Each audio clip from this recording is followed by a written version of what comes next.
Hello aspirants, welcome to Jnanpith classes with sociological Sunny. যখনই phone পাই কিছু প্রশ্ন একদম কমন থাকে। স্যার আমি এই ব্যাকগ্রাউন্ডের, আমার কি অপশনাল সোশিওলজি নেওয়া উচিত? স্যার আমি কি পারবো স্যার? আমি স্যার ইংলিশটা অতটা ভালো না, স্যার আমি বাংলাটায় অতটা ভালো না, আমি স্যার কোন ভাষায় লিখবো? EDC, EDC, EDC. তো আমি ভাবলাম যে ঠিক আছে, যত প্রশ্ন আছে, যত যা প্রশ্ন সব একসাথে জট ডাউন করি। একসাথে জট ডাউন করে তোমাদেরকে সব ধরে উত্তর দিই। তাই কেউ কখনো যদি কোনো সোশিওলজির বিষয়ে আমাকে প্রশ্ন করো, আমি জাস্ট এই ভিডিওটা ধরে তাদেরকে পাঠিয়ে দেবো। নাও, যে তোমার মনে এমন কোনো প্রশ্নই থাকতে পারে না যেটা এই ভিডিওতে কভার করিনি। ওকে? চলো কিউএনএ এর ফার্স্টে প্রশ্নগুলো পড়ে নিচ্ছি, তারপরে আমি উত্তর দেবো। ওকে? স্যার আমার গ্র্যাজুয়েশনের সাবজেক্ট জিওলজি, বোটানি অ্যান্ড এমএলবিজি। আমি অপশনাল পেপার কি অ্যানথ্রোপোলজি নেবো না সোশিওলজি নেবো? কোনটা ইজিয়েস্ট সাবজেক্ট? খুবই বাজে প্রশ্ন, খুবই বাজে প্রশ্ন। ঠিক আছে? ইজিয়েস্ট সাবজেক্ট মানে ইজি, ইজি, ইজি সাবজেক্ট মানে ইজি মানে কি? সহজ, সহজ সাবজেক্ট বলে কিছু হয়? যে ম্যাথে এমএসসি তাকে তুমি জিজ্ঞাসা করো ইজি সাবজেক্ট কি, বলবে ম্যাথ। তুমি আমায় জিজ্ঞাসা করো ইজি সাবজেক্ট কি, আমি বলবো সোশিওলজি। তুমি অ্যানথ্রোপোলজি টিচারকে জিজ্ঞাসা করো, সে বলবে ইজি কি, বলবে অ্যানথ্রোপোলজি। তো তাহলে তো পার্সন টু পার্সন ভ্যারি করে যে ইজি কোনটা। তাহলে আমি এরকম প্রশ্ন করতে পারি কি করে যে স্যার কোনটা ইজি হবে? ঠিক আছে? আরেকটা আমি প্রশ্ন পেয়েছিলাম কাল পরশুই, যে স্যার কোনটা ইজি এবং কোনটা স্কোরিং, মানে ইজি এবং স্কোরিং এরকম টাইপের। আচ্ছা, ইজিটা তো তুমি বুঝে গেলে, এবার স্কোরিংটা বুঝো। আমি 10 জনকে পড়ালাম, 10 জনের মধ্যে একজন র্যাঙ্ক করলো, বাকি 9 জন ফেল করলো। ঠিক আছে? ইউজিতে ধরো, আন্ডার গ্রাজুয়েটে। এবার যে র্যাঙ্ক 1 এসেছে, সেও একই জিনিস পড়েছে, একই জিনিস শুনেছে, একই জিনিস লিখেছে, সে আর অন্য কোনো স্টাডি ম্যাটেরিয়াল বা কিছু করেনি। ঠিক আছে? ধরো কোনো একটা স্পেসিফিক ইউনিভার্সিটি থেকে, আর বাদ বাকি 9 জন ফেল করলো, সাপ্লি খেলো। তাহলে সাবজেক্টটা স্কোরিং হয় নাকি, যে বা যারা মানুষগুলো লেখে তাদের হাতেই থাকে যে আমি কতটা স্কোর তুলতে পারবো? সিম্পল বিষয়। একই টিচারের কাছে পড়ে, ধরো না, ধরো আবারও বলছি, প্রীতম মিশ্রা র্যাঙ্ক 1, এবং বাদবাকি অন্যান্যরা র্যাঙ্ক 1 পায়নি, পরবর্তী র্যাঙ্ক। তো তাহলে আমি কি বলতে পারি যে না, না, মানে সোশিওলজিটা স্কোরিং বা স্কোরিং না? যে লিখছে সে সাবজেক্টটাকে স্কোরিং করে তুলছে। হ্যাঁ, সোশিওলজির মধ্যে নাম্বার তোলার প্রবণতা ফার্স্টের থেকেই ছিল, যে নাম্বার তোলা যায়, বেশ ভালো নাম্বার তোলা যায়। তো তাই বলে কি সাবজেক্টের উপর ডিপেন্ড করে? নাম্বার কত ওঠে না, আমি নাম্বার কত তুলতে পারবো, দুটোর মধ্যে পার্থক্য আছে। আগের ভিডিওতেও আমি আলোচনা করেছি। তো আমি নাম্বার কত তুলতে পারবো, এটার সাথে স্কোরিং কি, এই গল্পটা টোটালি মানে ডাহা, বাজে কথা। তো এই প্রশ্নটাই বাজে বা ভুল, যে ইজিয়েস্ট কোনটা, স্কোরিং কি না। ওকে? স্যার আমি ম্যাথে এমএসসি, বাট অপশনাল সাইকোলজি আর সোশিয়োলজি, কোনটা নেওয়া ঠিক হবে? আমি কি জানি? আমি কি জানি? ঠিক আছে? যে তোমার যদি সাবজেক্ট চয়েস করতেই হয়, তুমি সিলেবাস দেখো, পিওয়াইকিউ দেখো, দেখো সেটা তোমার সাথে যাচ্ছে কিনা। তোমার যদি সাইকোলজিটা মানে মনে হয় যে হ্যাঁ, আমি সাইকোলজিটা খুব মানে একটা কিক দেয় আমায়, বেশ ভালো লাগে, তাহলে তুমি সাইকোলজি নেবে। তোমরা অপশনালকে সবসময় রান স্কোরার, মানে অনেক অনেক নাম্বার তুলবো এইভাবে দেখে এসেছো, এই কারণে নিয়ে মাঝ সমুদ্রে গিয়ে বিপদে পড়ো। ঠিক আছে? দেখছি না আমার না, মানে অন্যের একটা জামা আমি তোমায় পরিয়ে দিলাম, তারপর তুমি যখন রাস্তায় বেরিয়ে গেছো দেখছো যে এই জামাটা তো আমার অনেক বড় আল খাল্লার মতো দেখাচ্ছে, না না না না, আবার ছাড়তে যাই বাড়িতে। এই ভুলটা আর করো না। ঠিক আছে? ম্যাচিওর হয়েছো, একটা বেশ বড় পরীক্ষার জন্য প্রিপারেশন নিচ্ছ, এই ভুলটা করো না। ওকে? স্যার আমি হিস্ট্রি প্রোগ্রামে ভর্তি হয়েছি, তো আর পাসা হয়েছি, তো আর পাসা পলিটিক্স সায়েন্স। আচ্ছা, আমি সোশিয়োলজি অপশনাল নেব কি, প্লিজ বলবেন? আশা করি আমি এই প্রশ্নের উত্তর দিয়ে দিয়েছি। দেখেছো, বাংলা নাকি আমাদের মাতৃভাষা। স্যার আমি হিস্ট্রি প্রোগ্রামে ভর্তি হয়েছে, তো আর পাসা পলিটিক্যাল সায়েন্সে সায়েন্স আছা, আমি সোশিয়োলজি অপশন নাবো কে, প্লিজ বলবেন? থাক, বুঝে গেছি। সোশিয়োলজিতে মার্কস কেমন আসে? Very bad question, very bad question. সোশিয়োলজির একটা পোটেনশিয়ালিটি আছেই ভালো নাম্বার তোলা। কেমন আসের সাথে কেমন তোলা যায় দুটো আলাদা বিষয়। কেমন নম্বর আসে নাও, র্যাঙ্ক 1 আসে, বলো এবার কি বলবে? ধরো এবারে তুমিও সোশিওলজি নিলে, এদিকে তোমার বাংলা লেখা একদমই ভালো না, তুমি স্পেলিং মিস্টেক করো, একটা জিনিস গুছিয়ে লিখতে পারো না, একটা তোমার সেন্টেন্স কনস্ট্রাকশন ঠিক নেই, তো তাই বলে কি তুমি ভালো নাম্বার তুলতে পারবে? তো কেমন নম্বর আসে মানে, সাবজেক্টের পোটেনশিয়ালিটি আছে, স্টুডেন্টের পোটেনশিয়ালিটি থাকতে হবে, দুয়ে দুয়ে 4 হয়। আমি সবসময় বলি তোমরা এমনভাবে রেডি হয়ে আসো যে তোমার বাংলা ইংলিশটা ঠিক আছে, তোমার জিএসটা ঠিক আছে, বাদ বাকি অপশনালের দায়িত্বটা আমার। প্রীতম একদম ইঞ্জিনিয়ারিং ব্যাকগ্রাউন্ড থেকে এসেছে, সায়েন্স ব্যাকগ্রাউন্ড থেকে এসেছে হচ্ছে রোশন, সরি, রোশন হচ্ছে ফিশারিজ, এবং হচ্ছে লোকেশ হচ্ছে সায়েন্স, কেমিস্ট্রি এমএসসি। তো ওদেরকে আমি আগেও বলেছিলাম যে দেখো, সায়েন্স ব্যাকগ্রাউন্ড থেকে যে বা যারা আসে না, তারা না সোশ্যালিতে খুব ভালো স্কোর করে। কারণ আমি দেখেছি যে তাদের মধ্যে ওই অল্পে বুঝে নিয়ে ভালো করে লিখে দিয়ে আসার একটা প্রবণতা থাকে, যে আমি বেশ সুন্দর করে সাজিয়ে গুছিয়ে দিয়ে এলাম। সেটা ডায়াগ্রামে হতে পারে, সেটা চার্টে হতে পারে, সেটা ট্রিতে হতে পারে। তো আমি গল্পটা জাস্ট সাজিয়ে দিয়ে আসছি। তো এই কারণে আমি দেখছিলাম যে সায়েন্সের সাথে একটা বেশ সুন্দর মিল ঘটে সোশিওলজির। তাহলে তোমাদের মধ্যে তো এই ধরনের মিতও থাকতো, মানে থাকে, যে হিউম্যানিটিস থেকে নিলে পরেই ভালো সোশ্যালিতে নাম্বার তোলা যাবে। আমি কমার্স ব্যাকগ্রাউন্ড, আমি সায়েন্স ব্যাকগ্রাউন্ড, আমি কিন্তু ধরবো ব্যাকগ্রাউন্ড ডাজন্ট ম্যাটার। তুমি সাবজেক্টটাকে কিভাবে দেখছো, কিভাবে তুমি তোমার প্রেজেন্টেশনটা সাজাচ্ছ, অবশ্যই সেটার জন্য গাইডেন্স লাগবে, সেই গাইডেন্সটা দেবই। সেটা আলটিমেট জিনিস। তাহলে এরপর যদি কেউ প্রশ্ন করে যে স্যার আমি হিস্ট্রি নেবো না সোশিয়োলজি নেবো, সাইকোলজি নেবো না সোশিয়োলজি নেবো, অ্যানথ্রোপোলজি নেবো না সোশিয়োলজি, আমি বলি যে এইটা ডিসাইড করার যদি তোমার মধ্যে ক্ষমতা না থাকে, তুমি কিচ্ছু নিও না। নিওই না, তোমার পড়াই উচিত না, অপশনাল তোমার। ঠিক আছে? যে তোমার কোন সাবজেক্টটা ভালো লাগছে, সেটা মানে তোমার গার্লফ্রেন্ড কি হবে সেটা তোমার বন্ধু বলে দিচ্ছে, না না এই না বেশি ভালো। তুমি কাকে বিয়ে করবে, তুমি অন্য অন্য একজন তোমাকে শিখিয়ে দিচ্ছে, দেখ দেখ এই মেয়েটা তোর জন্য ভালো হবে, করবে, করো। আমরা তো এখন মানে 21st সেঞ্চুরিতে চলে এসেছি। তো তাহলে optional is like girlfriend, optional is like our wife, would be wife বা হাজব্যান্ড। তো সেক্ষেত্রে এই প্রশ্নগুলো করা এবার ছেড়ে দাও। ঠিক আছে? ওয়াই সোশিওলজি আশা করি তোমাদের কাছে আমি ক্লিয়ার করে দিয়েছি। লাস্ট কোশ্চেনটা করিনি, দাদা আমার গ্র্যাজুয়েশন এডুকেশন অনার্স ছিল, এমএ এডুকেশন নিয়ে করেছি, তো এডুকেশনের সাথে সোশিয়োলজি আর কিছু লিঙ্ক আছে? আবার আমাকে বলো এবার আমি কিভাবে স্টার্ট করবো। না, এডুকেশনের সাথে সোশিয়োলজি সেরকম কোনো লিঙ্ক নেই, বাট যেহেতু তুমি হিউম্যানিটিস থেকে, তাই তুমি আশা করি লিখতে কোনো অসুবিধা হবে না বা বুঝতে কোনো অসুবিধা হওয়ার কথাই না। ওকে, স্যার আমি ইংলিশে গ্র্যাজুয়েট, কিন্তু ইংলিশ ভালো লাগে না, আমি স্যার 12 সায়েন্স নিয়ে পড়েছি স্যার, আমি হিস্ট্রি নেবো, সোশ্যাল নেবো, আর এইসব প্রশ্নের উত্তর দেবো না। ঠিক আছে, আশা করি বিষয়টা তোমাদের কাছে ক্লিয়ার। দ্বিতীয় কোশ্চেন অ্যান্ড আনসার সেশনে যাই। ল্যাঙ্গুয়েজ, এইটা নিয়ে তো তোমরা প্রশ্ন করতে, এবং একটা মিথ তোমাদের মধ্যে ছিল যে স্যার মানে বাংলায় লিখলে কি নাম্বার পাওয়া যায়, একদম কনফার্ম স্যার বাংলায় লিখলে কি নাম্বার পাওয়া যায়, শুনেছি ইংলিশে বেশি ওঠে। রওশন হাবিব এক্সিকিউটিভ 30 বাংলায় লিখেছে, চলো গল্প শেষ।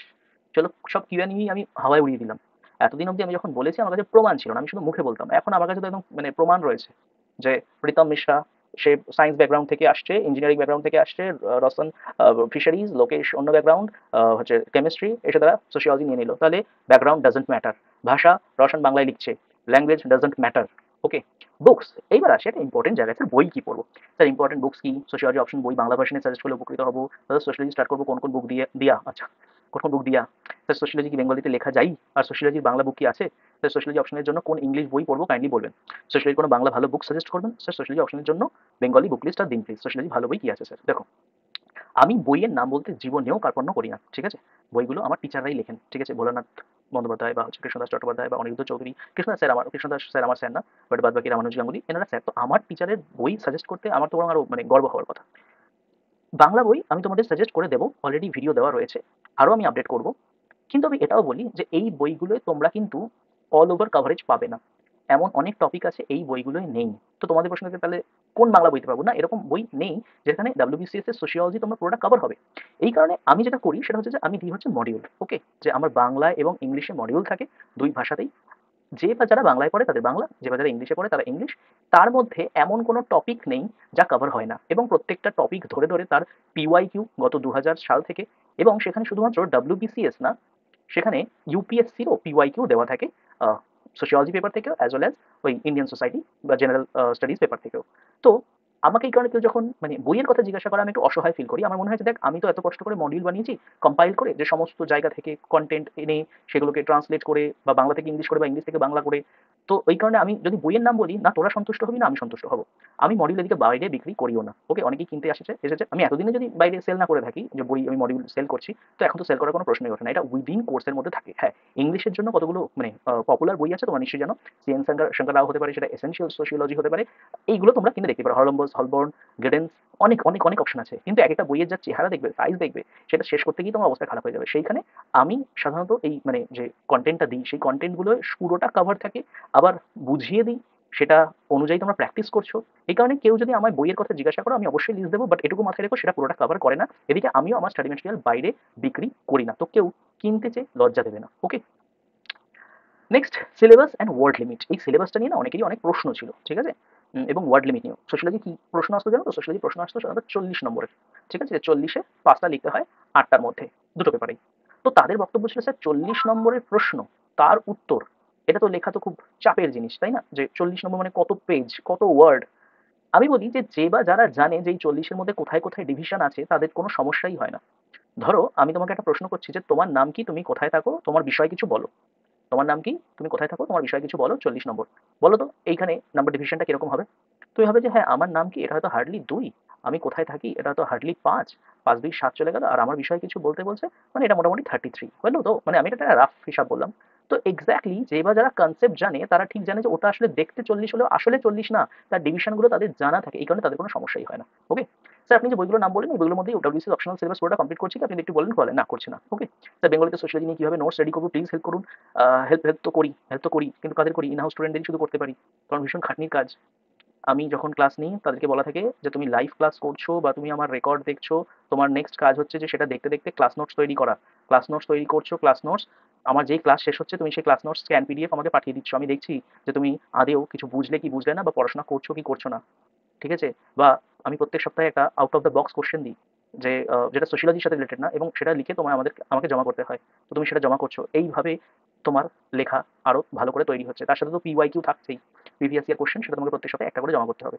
এইভাবে এই নোটস লেখার পদ্ধতিটা আমি গাইড করি প্রত্যেকে, এভ্যালুয়েট করে করে প্রত্যেকের খাতা ধরে ধরে এভ্যালুয়েট করে। তো তাহলে এটা আমি কি করে শেখাবো, সম্ভবই না ইনহাউস স্টুডেন্ট ছাড়া। স্যার এই বইগুলো কি টোটাল সিলেবাস কভার আছে, না না এগুলো বলেও বাদেও কিছু বই কেনার প্রয়োজন আছে, এই বাইরেও বই আছে কিন্তু সেগুলো সোশিয়োলজি রিলেটেড হয় না। অনেক সময় ওই মানে আমাদের ইন্টারনেটের সাহায্য নিতে হয়, যে মানে বিভিন্ন আর্কাইভে অ্যাভেলেবেল থেকে কিছু জিনিস ইংলিশে, সেখান থেকে আমাদের তুলতে হয়, ঠিক আছে। সোশিয়োলজি অপশনের 40 মার্কস আনসারের ওয়ার্ড লিমিট কত, কোনো ওয়ার্ড লিমিটই নেই। কোনো ওয়ার্ড লিমিটই নেই। তোমাকে শুধু মাথায় রাখতে হবে যে সেই কনসেপ্টটা প্রত্যেকটা কনসেপ্ট না আলাদা আলাদা হয়। যেমন ধরো থিঙ্কার্সের যদি একটা প্রশ্ন আসে আর মেথোডোলজির যদি একটা প্রশ্ন আসে, দুটোই যদি 40 নম্বরের হয়, সবাই জানে মেথোডোলজি লেখা খুব বড় হবে না বা থিঙ্কার্সেরটা একটু বড় হবে। আবার তার ভেতর তো ডিভিশন থাকে, যে ডিভিশনটার কথা এখানে বললাম। তো এইভাবে ওয়ার্ড লিমিট মাথায় রেখে লেখা যায় না। আমি প্রত্যেকটা কোশ্চেন লেখার জন্য 30 মিনিটস প্লাস 5 মিনিটস পাবো। তো এই 30 মিনিটের মধ্যে আমি কতটা কনসেপ্ট ক্লিয়ার করে দিয়ে আসতে পারছি, যে আমি কি কি জানি, তার জন্য তো আমাকে হাতের যে মানে স্পিড, যে হ্যান্ড রাইটিং স্পিড অনেক বেশি হতে হবে। কারণ দেখা গেলো যে আমার অনেক নলেজ আছে, আমার স্পিড বেশি ছিল না, আমি লিখে দিয়ে আসতে পারলাম না। আর এদিকে কারোর নলেজও ছিল, স্পিডও ছিল, সে সম্পূর্ণটা লিখে দিয়ে চলে এলো, সে বেশি নাম্বার পেয়ে গেল। তো এক্ষেত্রে ওই স্পিডটা খুব ম্যাটার করে। ঠিক আছে, 30 মিনিটসের মধ্যে আমাকে পুরোটা নামাতে হবে। এই 5 মিনিটস হচ্ছে আমি কোশ্চেনটা দেখবো। তাহলে তোমরা পাও হচ্ছে 180 মিনিটস। মোটামুটি আমি যদি এইভাবে ধরে নিই যে 5টা প্রশ্ন, 35 মিনিটস হিসাব করে নিও। এই 35 মিনিটসের মধ্যে 30 মিনিট তুমি লিখছো, 5 মিনিট তুমি কোশ্চেনটা পড়ে আনসার স্ট্রাকচার তৈরি করছো। এইটা হচ্ছে মোটামুটি একটা আমি গাইড, তোমাদেরকে গাইডলাইন দিয়ে রাখলাম। ওকে, এইভাবে রেডি হতে হবে। আরো কিছু কোশ্চেন আর আনসার, হাতের লেখা ভালো না, নম্বর কি কম পাবো? এখন তো আমার কাছে প্রত্যেকটা জিনিস বলার জন্য উদাহরণ আছে। লোকেশ সরকার, হ্যান্ডরাইটিং ভালো ছিল না, ঠিক আছে, ছোট ছোট ছোট ছোট হাতের লেখা সুন্দর, যেটাকে আমরা বলি না। ওদের ব্যাচের হয়তো কেউ প্রশ্ন করেছিল, আমি বলেছিলাম যে হাতের লেখার সাথে কোনো ব্যাপারই না। এতদিন ধরে যারা খাতা দেখছেন তারা তোমার হাতের লেখা যতটাই খারাপ হোক তারা ঠিক বুঝে যায়। যেটা করো একটু ফাঁকা ফাঁকা দিয়ে গ্যাপ রেখে লিখো, যাতে লেখাটা স্পষ্ট বোঝা যায়। সুন্দর হতে হবে না, সুন্দরের কোনো ডেফিনেশন হয় না পৃথিবীতে। যাতে বোঝা যায় স্পষ্ট, সেইটুকুই একটু খালি দেখো। ওকে, হাতে স্পিড নেই, অনেক কিছু লিখবো কিভাবে, এইটা ভুল। হাতে স্পিড আনতে হবে। এই কারণেই তো ক্লাস নোট, এই কারণেই তো পিওয়াইকিউ, এই কারণেই তো মডেল, মানে মানে প্রত্যেক মাসে স্টাডি মেটেরিয়ালের উপর তোমাদেরকে পরীক্ষা নেওয়া। এইটা বাড়াতেই হবে, কিচ্ছু করার নেই। বানান ভুলে নাম্বার কাটে অবশ্যই, তো সবার আগে চোখে পড়ে ওটা।